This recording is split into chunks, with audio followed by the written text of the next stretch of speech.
Yeah, that's right. This is the hardcore icon, the Sandman. And if you want to be hardcore like me, you want to be extreme like me, well, then you better listen to Reliving Extreme podcast, hosted by Aaron and Nate Maxson and Chad Austin.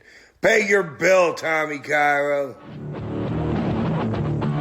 Reliving the Extreme.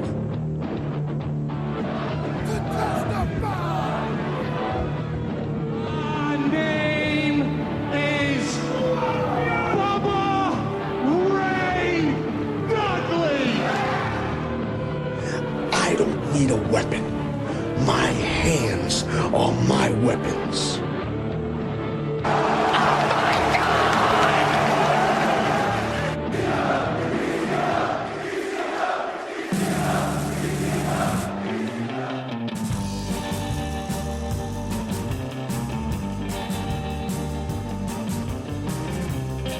This week on Reliving the Extreme, we are going back and reviewing the episode of ECW TV from September the 20th, 1994.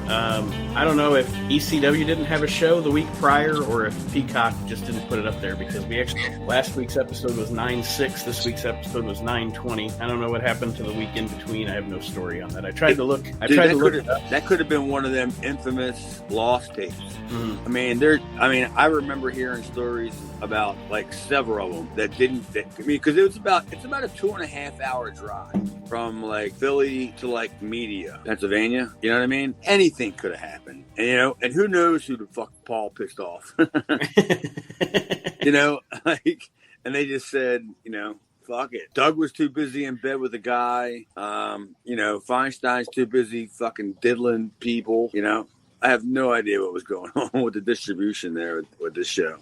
Well, either way, no matter it was Feinstein or what, the episode from the previous week is not available, so we just skipped right on to the September 20th. Amazon delivered to the wrong place, and they just said, keep it. The show? It's fine, just keep it. We'll send them another one. We'll find another one. Yeah, checks in the mail. We opened the show this week with a recap of Shane Douglas's speech from a couple of weeks ago, throwing down the title belt. And like Chad said in our chat earlier, it was like an acid trip. There's like 17 screens on the screen of Shane cutting the promo. This was probably Paul finally got like a fucking editing deck and was just fucking with it. Didn't know what he was doing, or whoever was editing it. Hey, buddy, I'm doing a podcast. My little neighbor's kid just got home. He's my little buddy. Yeah, I mean, was it me or was it just all over the place? Yeah, it was not only was it like multiple screens on the screen, but they were moving them around, and it was kind of shaky. And yeah, you're right, it was like an acid trip. I'm watching this promo after I just dropped some. But I don't remember. Is this before or after Matt Radico was the producer? Do you guys know by any chance? After, because I'm pretty sure he was the producer from the beginning, wasn't he? Even Cabrini, I think he was the producer. Yeah, I mean, that's what I'm saying, because we're right in that time frame to where he could or could not have been there still. And it looks like... To me, it looks like more or less Paul is taking over. I was going to say Maddie in the House produced this segment. Well, I don't know how Maddie in the House is going to produce that segment when Maddie don't even have a house. Maddie's out of the house. Maddie out of house. Maddie in the driveway. Maddie in the shed. I mean, I don't know. Maybe it was just a bunch of stuff they just had left in the can. I don't, you know what I mean? Mm-hmm. Because to tell you the truth, I mean, besides a couple of the segments that were on there, it just looked like it was just thrown together. I actually had that later on in my notes. This was like the shit we have left over from the last taping, and we haven't done another taping yet. So here's what we got for you. We got some more Cabrini College footage, with Stevie Wonderful doing commentary. Hidden gems, ECW hidden gems. Well, we after the opening video, we have a promo from Shane Douglas and Matt Bourne, who's starting his Born Again gimmick. I thought it was the 911 package. If that was there, I missed it. Maybe I didn't see a 911 package. Yeah, it was like a 9. I mean, maybe it was just showing me the last like 30 seconds of the last week's show or something. But yeah, I mean, but anyway, yeah, it was, like you said, it was, who was it? Doink? Born Again, yeah, Doink. And he actually does the thing. It's kind of cool. He's got half the Doink makeup on, and then he puts on the Big Josh plaid, shirt. And this is good stuff. I enjoy this. I really do. I really like this gimmick that Matt Bourne had here. Shane even says he's gone from a cartoon to a man, and I thought that was a cool line. I love Doink in ECW. Mm-hmm. I mean, not even the Doink character, just the half of the Doink, Like, I thought it was great. I mean, I thought it was a perfect fit for ECW. And the crowd, I don't know if they did or didn't, but they should have eaten that up. Because it was them shitting on WWE, and at the same time making Matt Bourne, who everybody knew was Doink to begin with. Right. Making him a guy, because everybody knew that Matt Bourne was a badass to begin with. Right. Mm-hmm. So it was like they already knew he was a badass, but now he's not a clown no more. Literally, you're no longer a clown. I love Doink in ECW. I don't know what happened, but I mean, clearly we probably know what happened. Yeah, that's what we threw that against the wall last week to see what stuck, and I think we definitely figured out what stuck. Like, you're a little too extreme, buddy. Yeah. Matt Bourne realized that you can get great drugs in Philadelphia. Well, do you guys remember the line of the promo, or like the best line in the whole promo? Matt Bourne says, he's like talking and he goes, "You want to get nuts? I bet on your chin." Oh, good Lord. I missed that. Yeah. No, so did I. He's like, "You want to get nuts? I bet on your chin." And fucking Douglas popped. Like, he had to hold back fucking laughing. But yeah, that was a Matt Bourne line in that promo. I don't even remember being there, for them promos, because that would have been, fuck, man, that would have been 2 o'clock, 3 o'clock in the morning for that to happen. And I can't believe that Matt Bourne had to stick around and wear that dumb fucking goofy ass makeup and outfit for like 7 more hours. So, I mean, no wonder his interview was so intense, because he was pissed. I still got to wear this goofy ass outfit. I'm tired. I just want to get high. Yeah, what the fuck, man? I mean, I know, I'm sure he was high. I just want to get more high. Yeah, it wasn't that hard in the ECW arena to get high. When I used to go get the Pitbull's drugs, I only had to walk about, I don't know, to the end of the block. That's where I had to go, because they told me to go get it, and I just said, "Where's it at?" They were like, "Well, you go out of the front door and you make a left, and you go to the end of the block." I'm like, "Well, that's only like 100 feet." I was about to say that. I'm sure a great drug dealing entrepreneur would have figured out very quickly to hang out around that building on a certain night every single month. And then you would have one in the parking lot, like because the parking lot was across the street, not even across the street, it was kind of down the street. Mm-hmm. And it was a big gravel lot. And that's where you parked like the mass amount of cars. So I can imagine there was somebody in there, because there was a bunch of rubes down there tailgating. You know what I mean? Yeah. And there was just some guy, he had a big trench coat on even in the summertime. Walking around selling fake Rolexes and drugs. And they were like, "Hey, Paul, shouldn't you be at the arena getting the show ready?" Yeah. Well, after this segment, which, like we said, that we all agreed it was a good segment with these two guys, Joey intros the show, shows us clips from the tag title match last week where Cactus Jack and Mikey won the titles. And then we get another great Cactus Jack, Mikey Whipwreck promo. Yeah, Mikey's getting better, man. Mm-hmm. I mean, I'm sure it's a whole lot of coaching from Cactus, but, and I'm sure that wasn't the first take. There's no chance that was the first take. Because I remember being there, and not that specific thing, but Paulie would make you do 4, 5, 6 takes to the point where you almost didn't believe anymore what you were saying, because you had already said it, you know what I mean, like 5 times. But yeah, Mikey's getting better, and believe me and Mikey aren't friends at all, and I think he's getting a lot better here. And Jack is great here too. He talks about wrestling Sting, wrestling Vader. I love the line that I've wrestled everybody from Abdullah to Zabisco, the A to Z of professional wrestling. Of course, he's golden here. And he asked Mikey, "You know what that means, Mikey?" And Mikey says, "That means I'm going to die." I'm going to die. Yeah, I mean, yeah. It's going to take a little bit a little bit longer, but yeah, Mikey eventually gets it, as we all know. Aaron? I just like you guys are saying, Mikey's benefiting from being with Cactus. Paulie showing that he knows what he's doing with people. It's like, hey, let's take this kid. He's got momentum.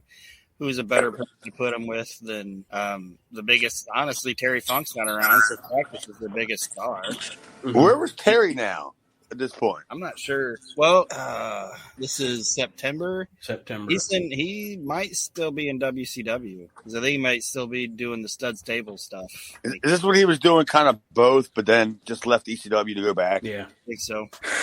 Oh, all right. Well, whatever. The other thing that I have written down here, it's later in the notes, but I think this segment is very much a example of it. These shows, it's amazing how quickly they've gotten better and how much more they're keeping my attention. Production-wise? In general, the flow of the show and the promos and everything, it's keeping my attention more.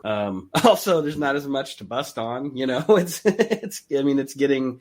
I'm sure there's always going to be something on every wrestling show that you can rake over the coals, but it's just becoming just more of a cohesive show, more intriguing characters, and you can definitely tell, that there's changes going on behind the scenes too.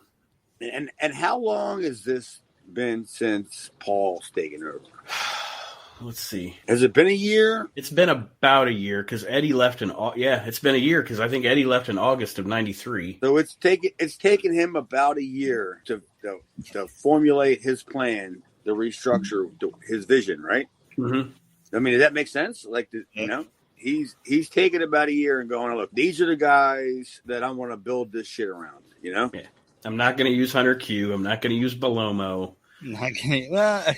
I think he actually liked Belomo, but I think Belomo probably was kind of seeing where ECW was going and was like, I ain't gonna be taking staples and shit today. No.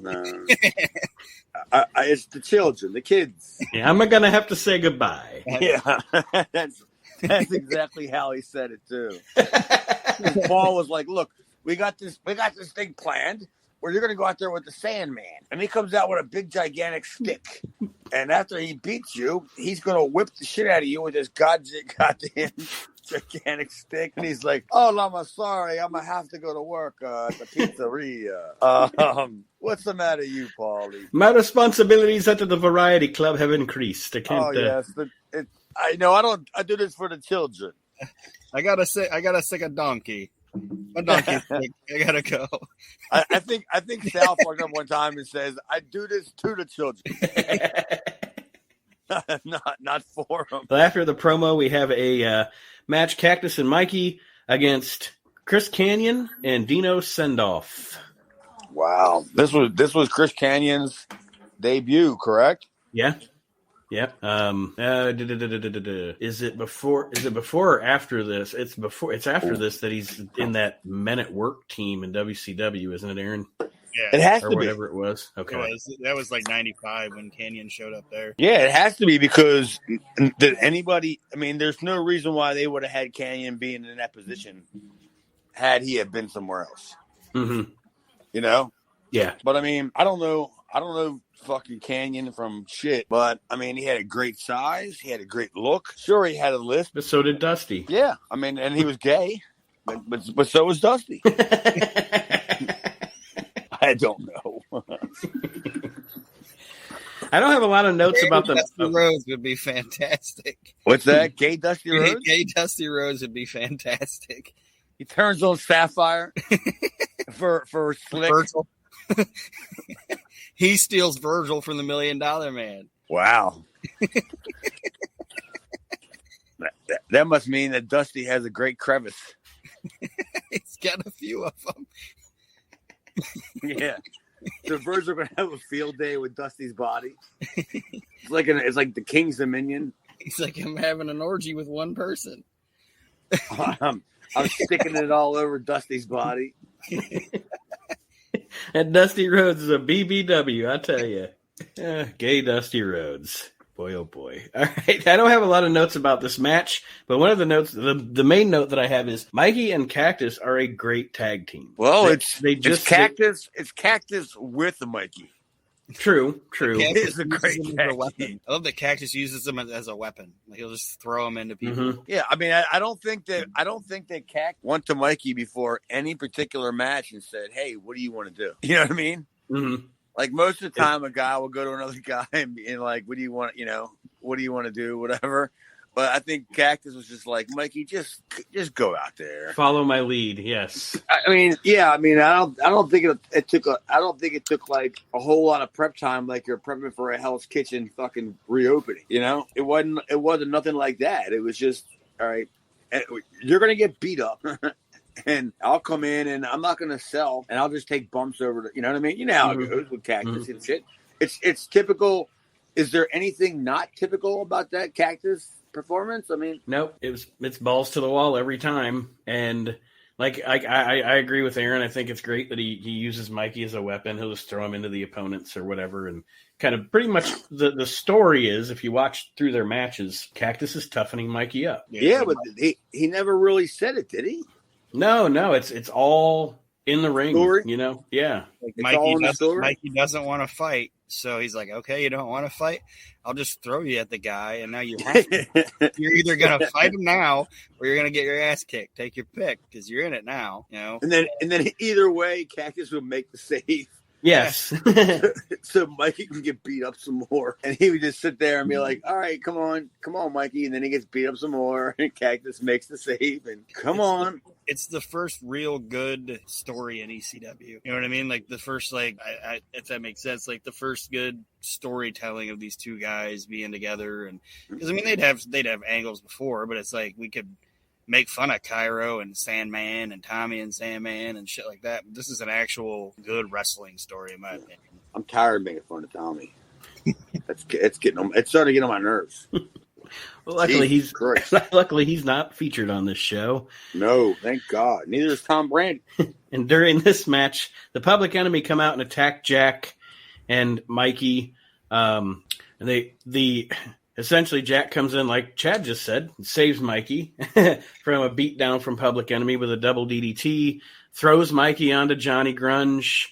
And it's just a wild brawl between these four guys, and I think it's effective.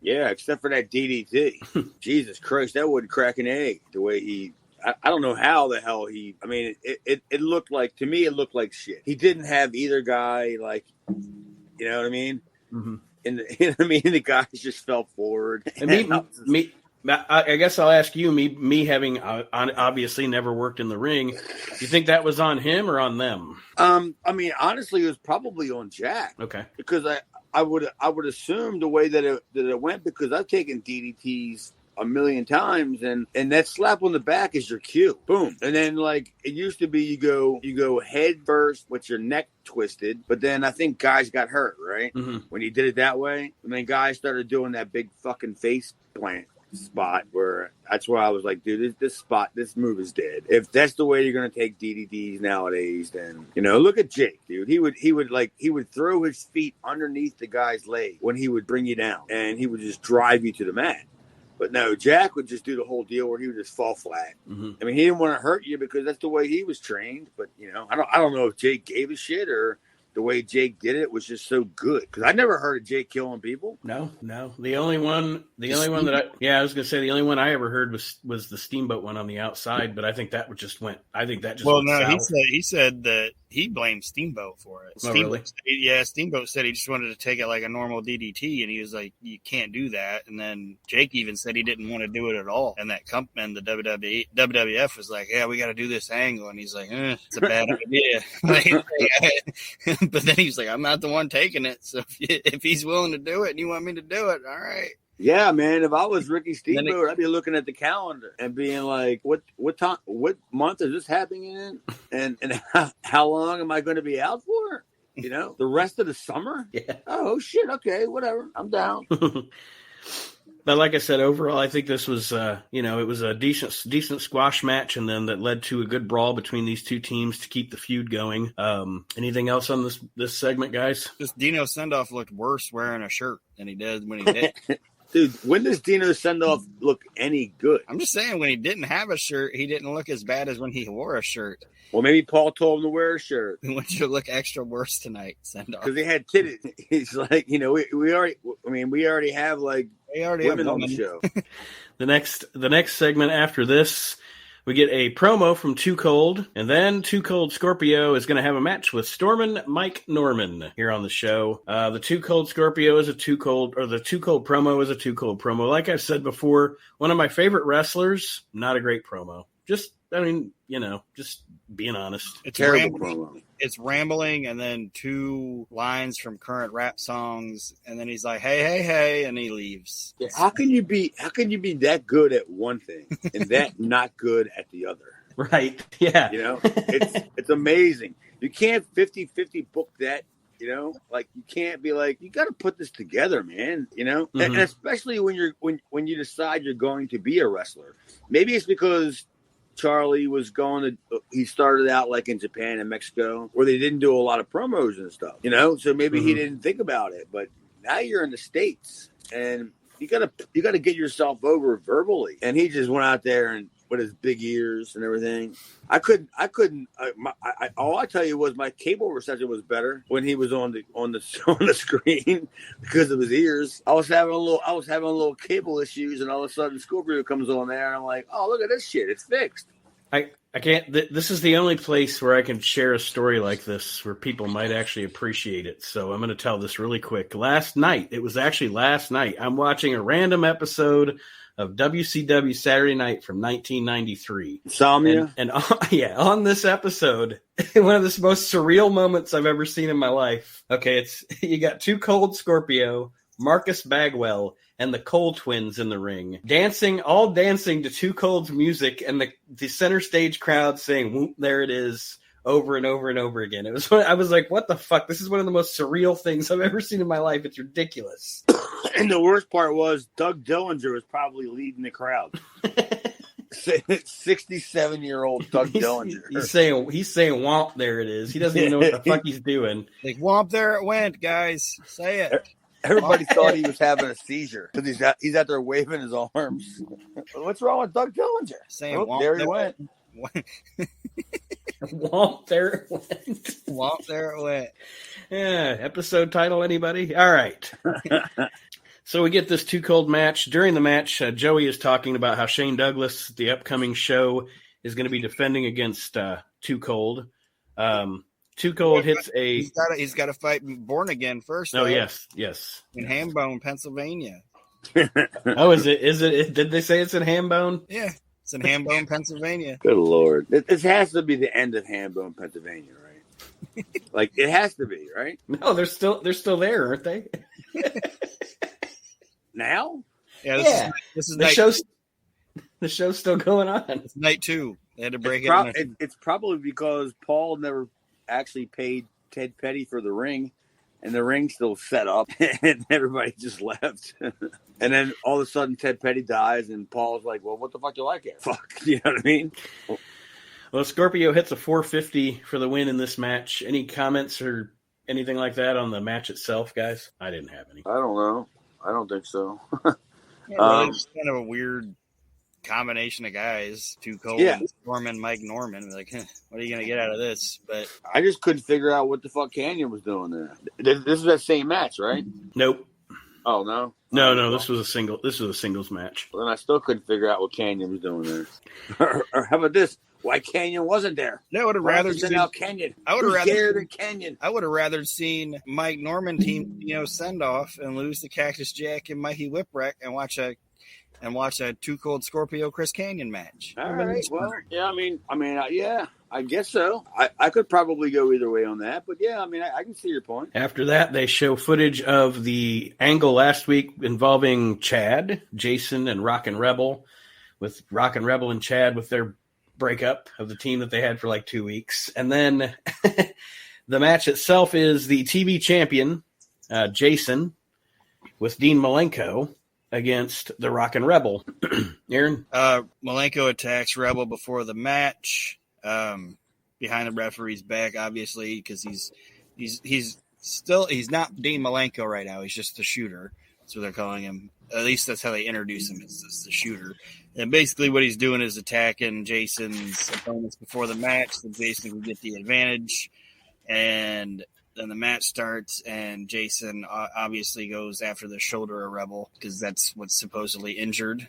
His whole career was injured. I did write down. I did write something down. A fan yelled at Jason. I had to rewind and make sure I heard it right. Oh, this fan yelled at Jason, "Get your sock out of your leotard, you bitch!" I was like, "Did I just hear that?" So I rewound it. That's what he said. Get your sock. Oh, out I thought he called him retarded. He said, "Get your sock out of your leotard, you bitch." Oh, he said, "Get your sock out of your retard." Like Jason owns a retard. And he stuffs him with socks? What are you talking about? I ain't never seen a retard stuff with socks. All right, I'm going to hell, all right? As soon as the show's over. Well, like Aaron said, the story of the match kind of here is that obviously Rebel is working with a hurt shoulder because of Malenko. He fights back a little bit, but Jason then wins the match with his feet on the ropes to get the heel win and retain the TV title. Can't be much longer. Oh, go ahead, Aaron. I do kind of like the Dean Malenko being with Jason, because I sometimes like when fucking wrestlers that shouldn't be together are, you know what I mean? Like Jason and Dean Malenko have no reason to be together, but I like the fact that it's like that. You know, it's like Dean Malenko signed this fucking European Bohunk to be his manager. What's that? European Bohunk. Does Wendy's sell that? What extra cheese? Can I get a double Bohunk? What the hell is a Bohunk? With bacon. A Bohunk is just a moron, like a muscled up moron. A Bohunkinator? I think that term came from one of those 80s movies, the 16 Candles. 16 Candles or Pretty in Pink or one of those. I think. I'm going to ask Miss Jess. Miss Jess, you ever heard of the phrase Bohunk? See, look, she's shaking her head no. What does it say? It was like what'd you say it was again? Like a muscled up jock moron. That guy's a Bohunk. Yeah. All right. Well, I guess around here we call them meatheads. Yeah, because that's exactly what Jess said when she heard you describe him. She's like a meathead. Yeah. Well, he's a Bohunk. I'd like a Bohunk with extra meathead, please. You're a European Bohunk. That's Jason. A junior bacon Bohunk.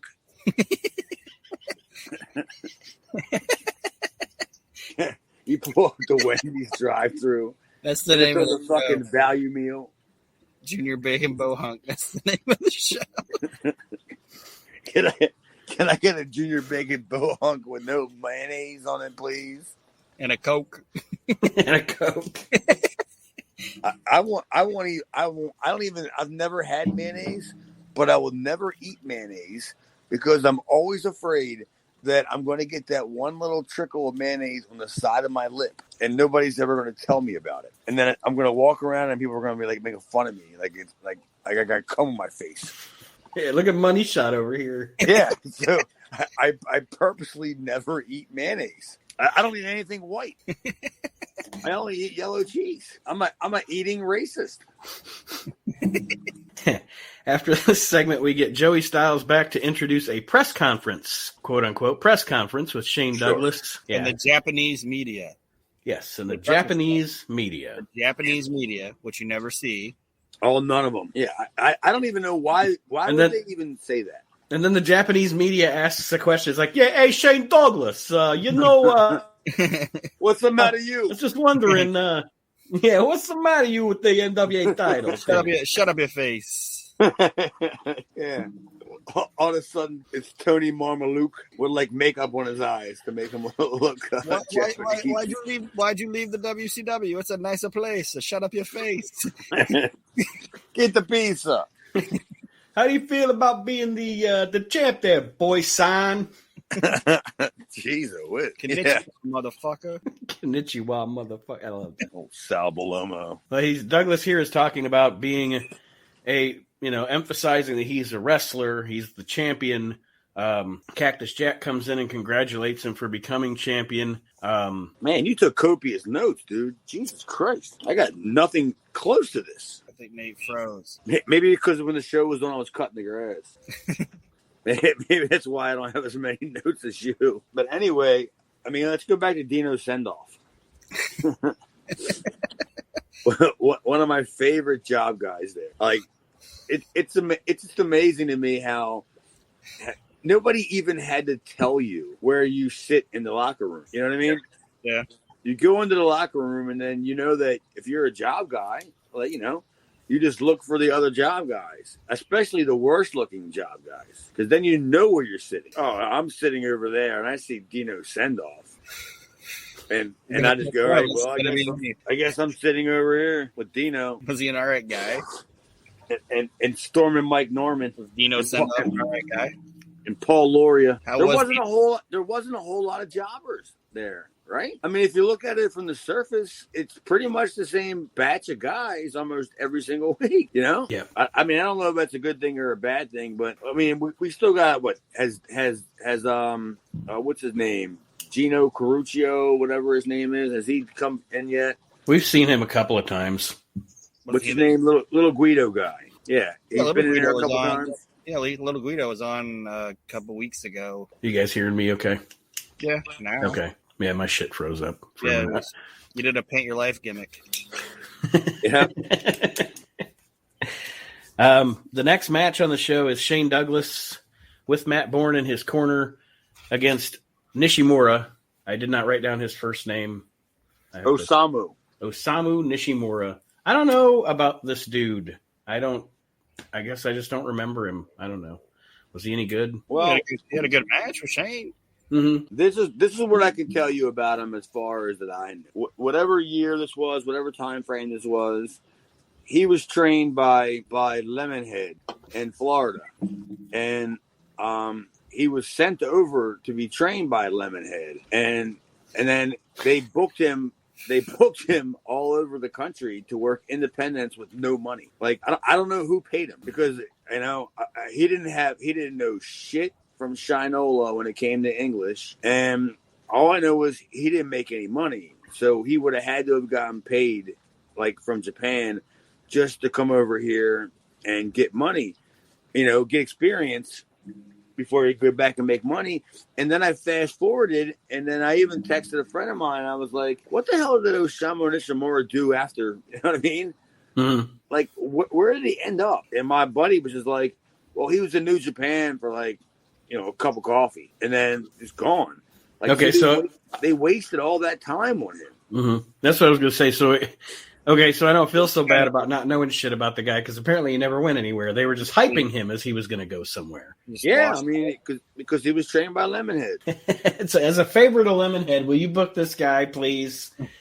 Well, I mean, yeah, I'm sure that had a lot to do with it, you know? Mm-hmm. Because, you know, Paul, I'm sure, was in touch with Tori and Derek. He was in touch with them. And he just said, hey, look, we had this guy. Can you give him some work? And then when I looked at him, like, in the ring, I just was like, dude, this guy's got no charisma. He's got no status. You know what I mean? No stature. He was standing there, and, like, his shoulders were slumped, you know? And I was just like, he has nothing. Like, what, you know? He has no fucking idea what's going on. Like, yeah, I don't know what, you know. And who did he work again? Shane Douglas. Oh, so Shane had to carry that match. All right. It wasn't terrible. It was fine. Shane wins with a promo. Was Shane hurt during this? Like, I don't mean hurt during the match. I mean, but was he hurt, like, during this match? Did he come in the ring hurt? I don't think so. He's seen at a couple times when the guy would throw him into the ropes, the way he would grab the rope was a little gingerly. Like, he didn't grab the rope snug like you're supposed to. Like, it was favoring one. Like, you know how Shane's lame. You know, every time he does anything, he hurts himself. So yeah, it seemed like when he hit the ropes, he was favoring, like, either one side of his body, a rib, an arm. You know what I mean? Mm-hmm. And I guess you didn't catch it, but yeah, I saw it. I was like, oh, good Lord. Yeah, I didn't catch that really. And And I don't know. I mean, I don't know if he was nursing something at this time. I don't know. Or he was planning an injury.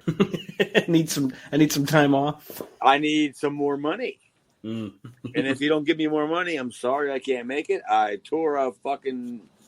I don't give a fuck. Except that's.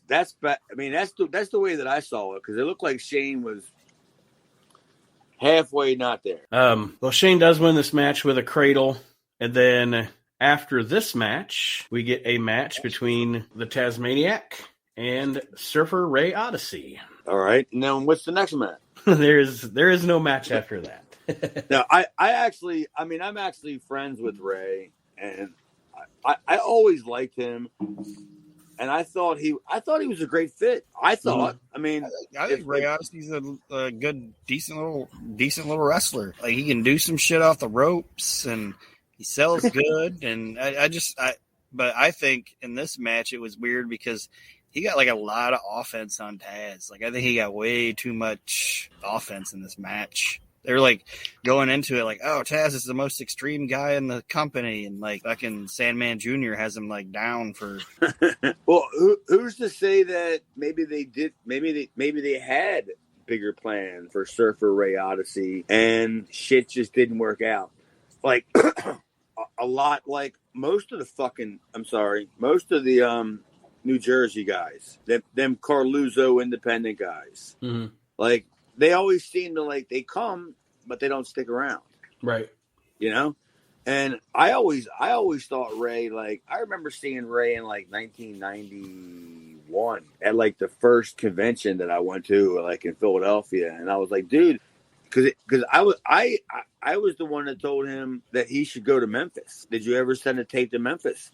And then like, I don't know, 5 months later, I'm watching Memphis, and this dude shows up there, but he must have got his first paycheck and said, fuck that, I'm catching the first wave back to the East Coast because this ain't working. But if you don't know how to work Memphis, then you're not going to make it. Mm. You gotta take money down there because you're going to lose money. You know, that's the way Memphis works. That $40 a night gimmick? Are you fucking kidding me? That's a joke. It's like that Jeff Jarrett line to Steve Austin. Like he keeps staring at it, but that check ain't gonna get any bigger.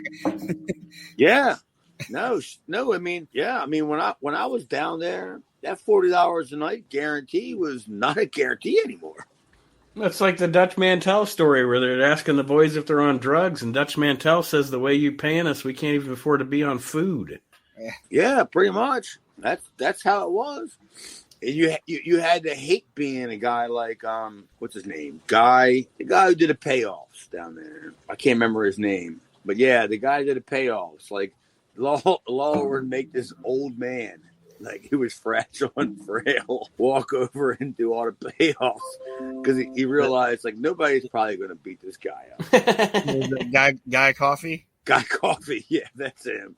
Like, he realized, like, nobody was going to go beat up Guy Coffee. and if you did, you're probably going to have a bad name in the wrestling business after that. Yeah, Memphis was something else, man. We could do a whole other show on fucking Memphis. Well, to wrap up this ECW show, Taz does win that match with a suplex. To wrap up this ECW show, 911 comes out with Paulie and choke slams multiple wrestlers. I wrote down Paul Loria, Canyon, the referee. Where was I? Yeah, you weren't in this segment. No. I mean, maybe I wasn't even, like, if I wasn't on that show, then maybe I wasn't at that show. You may not have been because they're doing the thing with you and Jason, but I don't think you were with Jason and Chad wasn't with Jason and Malenko in this match, was he, Aaron? I don't think so. No. Yeah, I mean, because I don't remember. I mean, me personally, I don't remember spending a whole lot of time in the arena with Malenko. Like maybe one show that, you know, because you know how Paul would make you stay and watch all the promos and stuff. And after you watch a couple of Malenko promos, you see them all at 2:00 in the morning, you're just going, I'm done. I've had enough. I can't take this anymore. I have to get out of here. Maybe Too Cold isn't such a bad promo. No, not after fucking Dean Malenko. But you got to understand, Dean Malenko came from the schooling of it wasn't promos, it was work. Mm-hmm. That's why he was so good. because he spent more time working than he did talking. Maybe he should go to an Applebee's for happy hour and have a couple of beers and loosen up a little bit. Well, I mean, you always hear it when the lights are off. He's a funny guy, and they say he had a great personality, and but just you turn the camera on, and he's just, I'm Dean Malenko. I am a wrestler. He's old zipper neck. One of my favorite lines I ever read in a wrestling book was in Jericho's book, and he said that him and Dean and Chris and Eddie were at like this strip club, and there was a stripper up there, and she probably weighed like 80 pounds. And Dean was like, I don't know if I should give her $1 or a food stamp. Jesus. Or a cheesesteak. Dude, I always make that kind of reference around here when we see like different servers or bartenders and all that are like you work at a restaurant. Get a sandwich. How hard is it to ask to cook for a sandwich? Well, Paul fucking wearing it. It looked like he was wearing like a silky purple robe. Silky boom boom robe? Silky boom boom robe. I didn't actually catch that, but I'm a big fan of Paul Lorian, because he took a severe he took the Kevin Sullivan beating that I should have took. So that's why I'm a big fan of him. That was supposed to be me. And after I seen that beating, I was just like, God damn, thank God the power went out. Because I'd still be laying there. Or at least pieces of me would still be laying in the arena. Well, they're devoting all this time at the end of the show to 911. Probably could have put something more effective on. What did he know Paulie? Like, is that why he's getting such a push all the time? Al? Yeah. Like, I don't know his story. I don't know where he came from or who he knew or apparently, I mean, if you try to connect the dots, they have the New York connection, you know? So maybe it was something that had to do with New York. Johnny Rods, maybe, you know?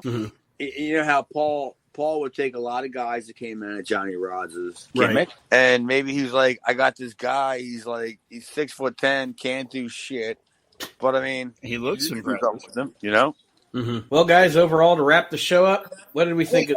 I was going to say, I think 911 is the first example of Paul being like, let's just hide your negatives and accentuate your positives, and you're a big fucker.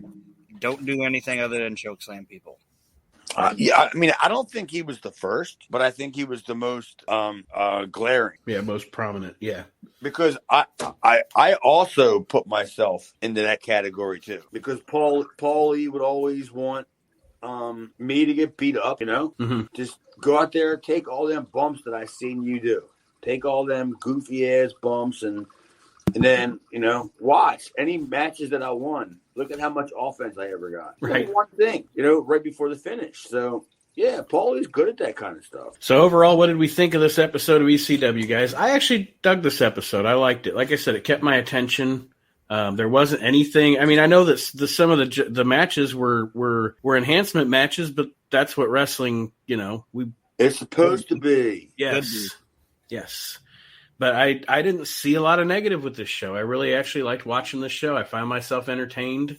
I feel like things are turning around for ECW here. Yes, this is the most ECW show we've seen so far.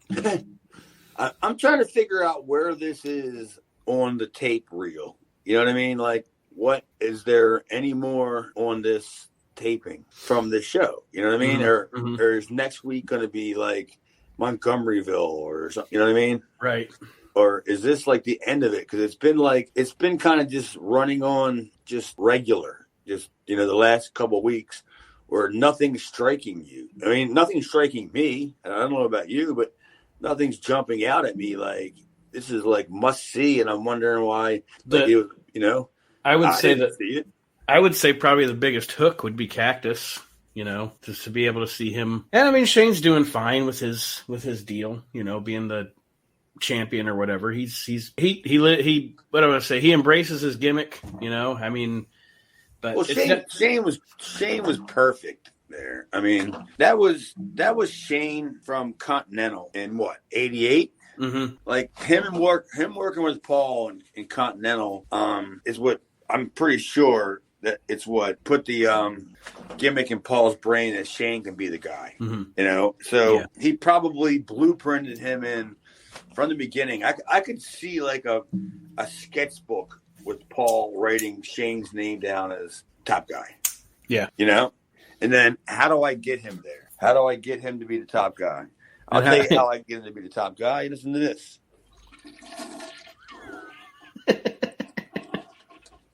Yeah, that's what I think about the whole entire thing.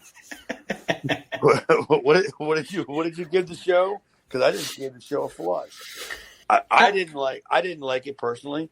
I don't know. I guess would you give it a B or something? I just said I didn't really even give it a grade or a score. It's just I didn't lose interest watching the show. I was entertained by it. Oh, I got you. Yeah, I agree. Like I sat through the show and I didn't say anything stupid. You know, like I can't wait for this to be over. Right. I just waited and was like, all right. I looked at the clock and I'm like, well, it's only 37 minutes long. So there's only a few more minutes. And then I figured they were going to end. They haven't started the Pulp Fiction montages yet, right? Not yet. Just a lot of these shows, it seems like it starts to kind of like peter out toward when they get to like their big arena show. You know, like they're hyping this October 1st show, and that's why I think it's the end of this taping because they're hyping October 1st. So, like by the time they get there, they're just like, all right, this is the shit we got left, and let's just throw it out there. And the sad thing is, it seems to be way too much of that, doesn't it? It's almost like every 3 weeks after we get one hot show. You know what I mean? Yep. And then there's a mediocre one, and then there's a terrible one. Yeah. The cutting room floor episode. That's the way it's working. Well, yeah, that seems to be the formula. That Paul puts together his. All right, this is what I'm going to do. This is the guys that I want to push, but clearly you can't throw. Well, unless you're doing a TV taping, but them TV tapings sucked, man. They were hours and hours long, and everybody wrestled like 5 times. You know what I mean? Mm-hmm. And then the matches suffer. The quality of the work suffers because nobody wants to work like 5 times, right? And especially like if you're Sabu, you know, and you work at a high level like that kind of like me, I could do it. I mean, I can take the same flip bump or that flip backdrop. You know what I mean? Mm-hmm. It's just the bumps, and then once you get calloused and your back's calloused, and you can take the bumps, that's all fine and dandy. But yeah, you can't be doing all that shit. That's what I always say about people that always, you always hear people say that X wrestler was better in the territories, and then he went to the WWF and he wasn't as good. Well, also that wrestler was wrestling maybe 2 times. Or 4 times in a weekend. That wrestler was wrestling 6 times on a 5-hour TV taping. So obviously they're not going to go out and give territory style work when they have to work 6 times a night, 4 times. And you only have what 4 minutes, right? Yeah. What story can I tell in 4 minutes? Right. It's not it's not a fair comparison at all. Like X-Pac, he said that. He said like the wrestling business. He said this a long time ago, but he's like it's crazy. He's like you'd work for like 10 years to get to the WWF to be able to leave or get there and be able to have like a lighter style or whatever. And he's like now it's like guys start in the WWF and then go to the independents. He's like it's like it flipped. Yeah, because to me. I mean, I probably could have if I wanted to. I mean, I've turned down trips to go up there and do jobs, and I was just like, why? They're not gonna look at a guy like me. You know what I mean? Yeah. And see anything in me. I mean, why would I? I mean, I'm going to spend $400 to make $200. So why would I even bother doing that? I'm not Dwayne Gill, and it's kind of a catch-22. You know what I mean? Yeah. You could be on TV, you could be seen by dozens of people, and then hopefully your phone will ring on the weekends that the ECW is not running, and hope you can get an independent booking somewhere. And it doesn't happen. ECW wasn't quite there yet. I think it was on the precipice of getting there. Yep, and we are on our way there, but I want to thank Aaron and Chad. Unless you guys have any parting words for our listeners, I think we'll sign off and call it a wrap here. We ain't had one Archie Mitchell reference. Archie Mitchell, go out and get yourself Archie a Mitchell. junior. All right. Archie Mitchell, go out and get yourself a junior bacon Bohunk and kick back and relax. That Facebook profile is coming soon. Archie Mitchell. Archie Mitchell. The Dino send off. That's who I think he looks like anyway. Kind of is. Yeah. Archie Mitchell. Good Lord. Aaron, Chad, thank you for joining me this week. Thank you, listeners, for listening, and we will see y'all next week here on Reliving the Extreme. Have a great week, everybody. Peace out.